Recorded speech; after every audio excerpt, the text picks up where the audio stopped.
Thank you all for the enormous hospitality you've been showing Elaine and me this morning. Just the spirit of community is palpable here. I hear that you actually have a timer for passing the peace with each other because the friendliness is so huge. And Ginny and Peter, thank you. So it's just great to be in your presence and for your kind words. And Reverend Mackey, it's an honor to be in your presence. Your pastoral spirit is palpable. This community is blessed to have your leadership here. So thank you for inviting me. Yeah. Amen. Yeah. So, so a number of years ago, I was a director of a narrative pedagogies project. I was working with under-resourced teenagers in neighborhoods around Los Angeles, kind of using stories to help them kind of find their voice and reflect on their community. And the Episcopal Church, some people there found out about our work and asked if I would give a presentation at their annual clergy conference in Palm Springs about the work. And I said, well, better yet, why don't I come and bring some of the teenagers and we'll demonstrate it for you. So I got about 6 or 8 teenagers from South Central Los Angeles, and we borrowed a church van, and we drove out from Los Angeles to Palm Springs. And all of you know the only way to get there, of course, is along the Interstate 10. And once you get past Redlands, it's just like desert, nothing, in the middle of nowhere until you get to Palm Springs. We're about halfway through the desert, and sure enough, thump, thump, thump, thump, we have a flat tire. We look around the van. There's no jack around this church van to change the black tire to flat tire. We're just sitting there on the side of the road, and a good thing because all of us, I see the bishop of the Episcopal Church go into the conference. I go, Bishop.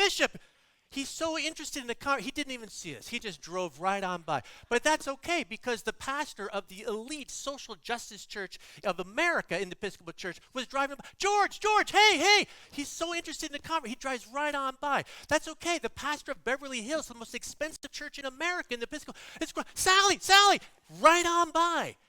For the next 20 minutes, every priest in the Episcopal Diocese of Los Angeles drove by us on the way to this conference.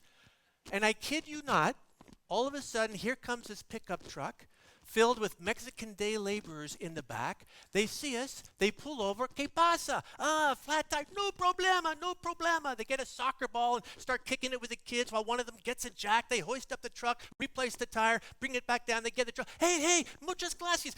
Dinero, let me pay. No dinero. Vaya con Dios. And they drove off. And I looked at the teenagers and I said, do you know what just happened? And they said, yeah, we got a story to tell. So we got to the Episcopal conference. We were a few minutes late, and they say, yeah, come on up and show us. And I said, you know what? The craziest thing happened. And I started to tell this story. And the kids, they're hamming it up in the back, falling like they're dead. And I said, we had the flat tire. And then all of a sudden, I saw the bishop go by. But, the conference was getting ready to start. I guess you didn't see us. And they're laughing. And then another priest went by, and they're kind of laughing until they started realizing that the parable was really a mirror. And it got really quiet. And at the end, Bishop gets up and goes, mea culpa. We are so sorry. You see, we didn't realize that you all were one of us. And one of the teenagers gets up and says, you're missing the whole point. There is no us. There is no them. We are all on the side of the road. And we all need each other to get where we want to go. The Good Samaritan story is recognized as the most well-known parable in all of the Gospels. The Good Samaritan, the phrase itself is synonymous with somebody who takes the time to tend to somebody in care.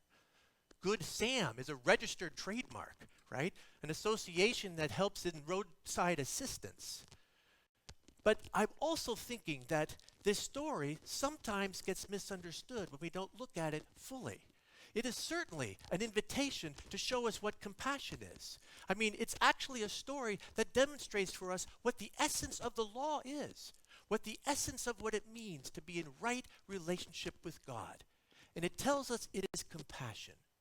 And it shows us what compassion looks like. And it invites us to embody the same compassion towards others. The Claremont School of Theology is committed to this kind of compassion.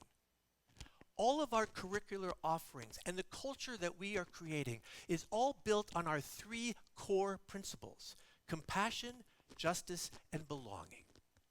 And the Center for Engaged Compassion that I co-direct with two of my faculty colleagues, we work with students and lay people, religious communities, nonprofits, to help them understand how we can cultivate compassion in our lives, how communities might embody compassion in our organizations, and how compassion is essential to healing and bridging the divides that are tearing apart our communities.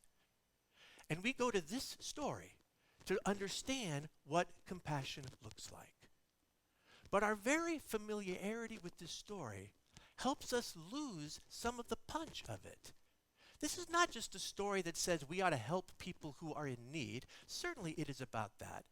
But its invitation is way more radical.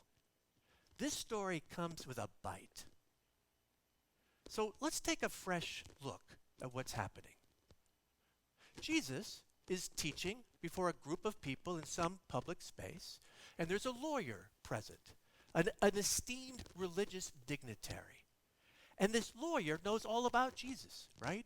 How he's preaching this message of love that includes all people at the table, how he disregards Sabbath regulations sometimes, how he ignores purity codes and hangs out with outcasts and prostitutes and lepers and those that the law says are untouchable. And it's almost like this lawyer has had enough of this. And it's like he wants to show that Jesus is not really understanding what needs to happen.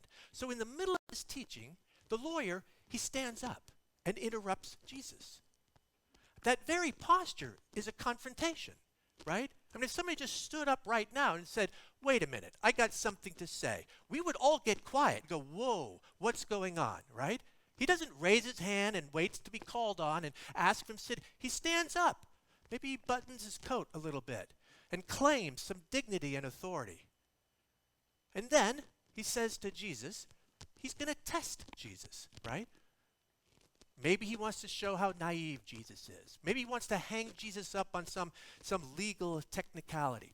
Or maybe he's just wanting to assert his own expertise in the law. And he asks Jesus, so take me, right? A paragon of religious virtue, right? A church dignitary that is absolutely esteemed. Not only a scholar that knows the law, but who practices every purity code in the midst of it. Someone like me. What are you saying I need to do to have eternal life? In other words, show me what it is that I'm not doing, right? That I need to do more of. And Jesus, he doesn't get into the debate. He just says, well, you read the law, you study it. What do you see in the law? You spend hours and hours reading this. What do you see in the law? The lawyer, this is easy. This is nothing. Yeah, love the Lord your God with all your heart and mind and soul and strength, and love your neighbor as yourself. Jesus says, exactly. Just do that. There's probably a little barb in there, because Jesus is saying, you spend hours and hours reading the law, but what if you just go and do the law? Practice that, and you'll be in right relationship with God. But the lawyer's not done. Wait a minute, he says, right? He has to justify himself. Maybe he's a little embarrassed. Maybe he felt a little sting right there. Or maybe he's saying, no, we're not done. You're on my turf now. I know the law. And maybe he realizes that everything rises and falls on this essential point. Yeah. He says, but Jesus, who is my neighbor? Who is the one that you're saying I need to love more that I'm not really doing? You see, to the lawyer, the neighbor does not include the untouchables. It doesn't include the religiously impure, the outcasts. For him, the neighbor is the one who's living by the Jewish law, and he is doing that blamelessly. So tell me, who is the neighbor? What does the law really say? Jesus doesn't follow the debate. He doesn't start debating him. He says, let me tell you a story.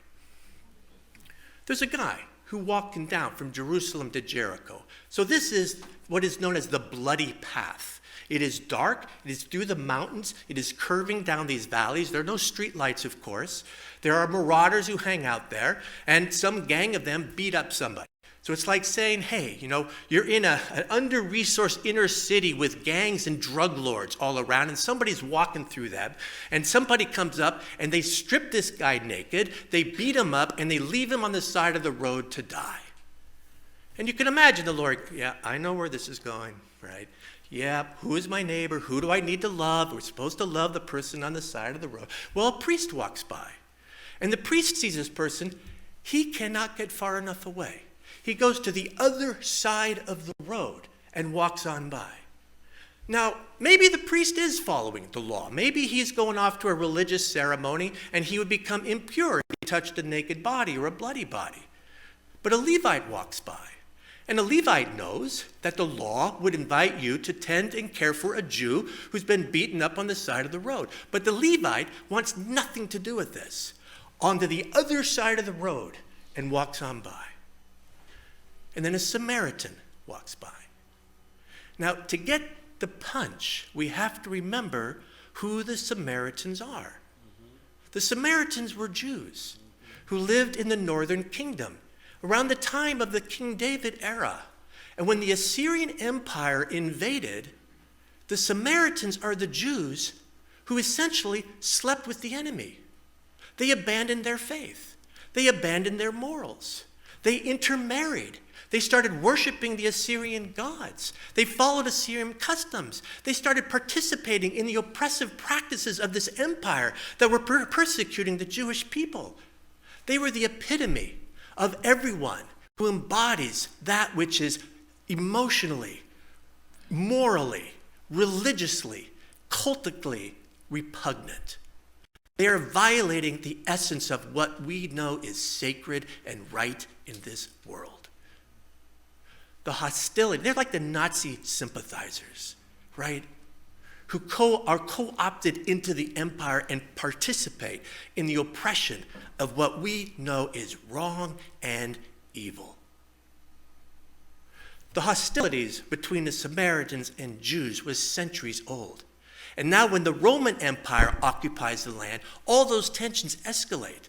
There are reportings of beatings and raids on both sides, Samaritans beating up Jews, Jews beating up Samaritans. A few years before Jesus' teaching, there was a Samaritan who went into the temple and poured blood on the floor, and then was beaten and stoned to death. And then there were reprisals amongst the different communities. And of all people, he says it's a Samaritan who comes along. Now, that Samaritan, it would be totally understandable for him to see that Jew lying on the ground and see him as his enemy. See him as someone he hates. See him as someone who participated, his people have assaulted him, have ridiculed him, have belittled him, perhaps has beaten him or members of his family whose hostilities are centuries old. But that Samaritan does not see him that way. He sees a human being. He sees somebody who is suffering. He is somebody who is dying alone. And something in him said, enough. Enough. And he shows compassion. Jesus goes into great detail to give all of the meticulous ways he shows compassion. More than half of this story is devoted to all of the things that this Samaritan does. He goes across the road to the Jew. He binds his wounds. He pours oil on his wounds. He puts him up onto his animal. He takes him to an inn. He sits with him all night long. He goes to the innkeeper and gives him a week's wages to take care of him. He promises, I'm going to come back and I'll pay you anything more. He embodies compassion. This is what compassion looks like. But it's not just the act of tending to those who are in need. The bite is deeper than that. Jesus then asks a question of the lawyer. But he doesn't ask the obvious question. The obvious question is, okay, so who was the one who was in need that we needed to be neighbor to and take care of? And the obvious answer would have been the one on the side of the road. But that's not what he says. He says, so of the three, who was the one who embodied what it means to be a neighbor to the other? Of the three, who was the one who fulfilled the true essence of the law? Who is the one who is the moral exemplar of the very law that you espouse? And the lawyer, he can't even get the words out of his mouth to call the Samaritan by name. He just says, that one, the one who showed compassion. And Jesus says, yes, exactly. Go and do that. Go and do what precisely? It's not just notice and tend to those on the side of the road. It's rather, look at the people that we are opposed to. The people who embody ideologies and values and actions that we find morally reprehensible. And take the time to see them as human beings, as people who suffer, as people who long for life and love like we do, as people who are capable of goodness, of people who carry pain that we might not be able to see, and have compassion on them. We are living in a time where we are all facing off with each other. We are living at a time where people are demonizing each other, polarized around these issues that are tearing us apart. Our families are breaking. Our churches are splitting. The public square of the social media is filled with rancor. Our governmental institutions are filled with hostility that can barely get the work of governing happening. We all have people that we are opposed to. People whose ideas, whose actions, whose ideologies we find repugnant. That embody things that threaten what we know is sacred and right in this world. And we're all in it. We all have those people. And both sides are absolutely certain that we are right, that we are standing with God. And we need to eradicate the world of those other people, to eliminate their voice, to eliminate them from power. Sometimes even that it's okay to demonize them or to harass them or to ridicule them. And in the midst of this world, where we are all so polarized, what does it mean to embody our faith?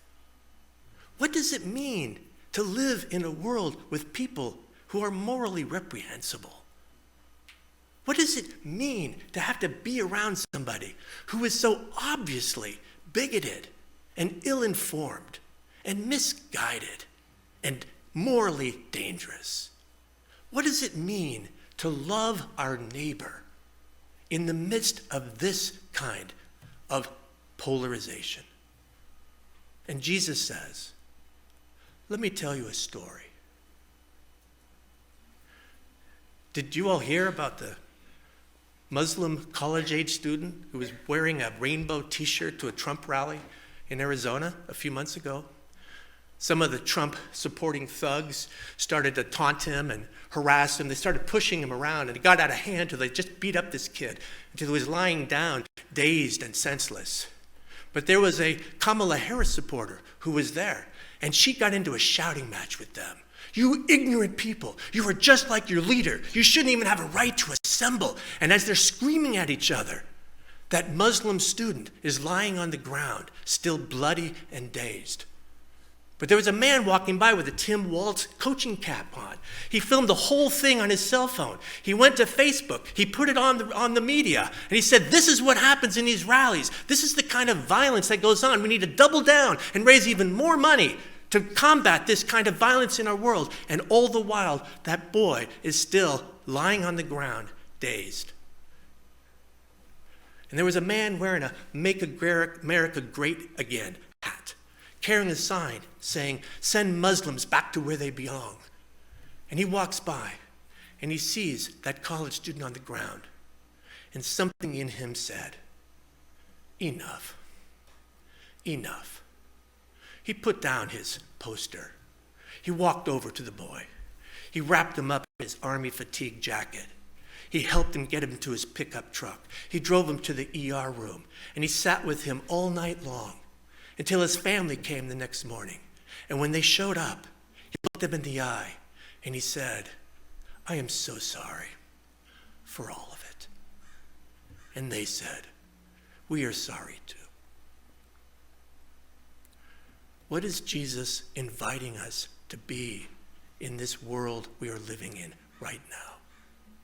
We are invited to be the people who look at those who are opposed to us and to look past all of the ideologies, to take the time to see these persons as human beings, to see beyond just Republican and Democrat or left and right or blue state or red state or Muslim or Christian or progressive or conservative, to see beyond people who promote pro-life or pro-choice or marriage equality or marriage sanctity or open borders or immigration reform or more oil wells or environmental protection, more prisons, less prisons, more military, less military, more walls, less walls, to see beyond and go to the other side of the road, the other side of the aisle, to the other side of the political divide and say, enough, enough. It is time for us to be good Samaritan to each other.